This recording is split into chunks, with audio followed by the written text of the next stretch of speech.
Welcome back, everybody. All right, so there's a couple things that we can actually do here, and I'm just going to clean this up a little bit, and I'm just going to go ahead and get rid of that here. Okay, so everything still works. I can type in anything that I want here, and everything still works. It's actually quite awesome here. Now, you can actually call functions within functions. Now, this is really important because you don't want, imagine if you had like a really complicated program that was several pages. You wouldn't want all of that in one function. You'd want to change it up, and there's several ways you can do this. You can actually put another function after the function, or sometimes you can actually call a function in a different file.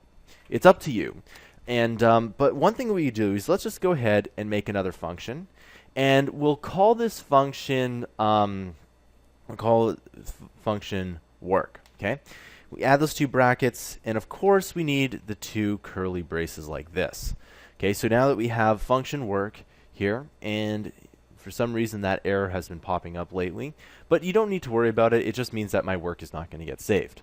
Now, watch this here. If I go ahead and I cut this out and I paste it in here, nothing ends up happening. So I type something in here and it doesn't work, and that makes perfect sense because as of now, when we click this button, we're still calling this function here. Now, one thing we could do is we could change this to work, and if we change it to work, again, we can change it and it all works, okay? Simple enough, but that's not what I want to do. Okay, watch this. So I'm just going to copy this and paste it in here. So we're now calling this function again. If you want to call work, all you have to do is type in the function name, and that's it.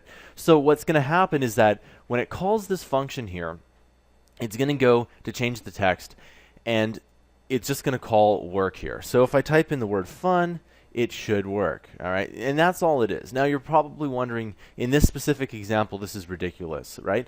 But you do need to call functions later, and especially in programming, it's a fairly important option here. So especially in games here, because if I just go ahead, and if you guys are into game development, I can just show you something that's just a kind of a little thing here for games. So there's usually an update method.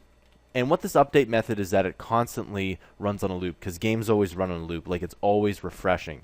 And then in here you have, for example, score update, and it calls that function. And then you'll have something like lives update. You'll have that function, player logic, etc.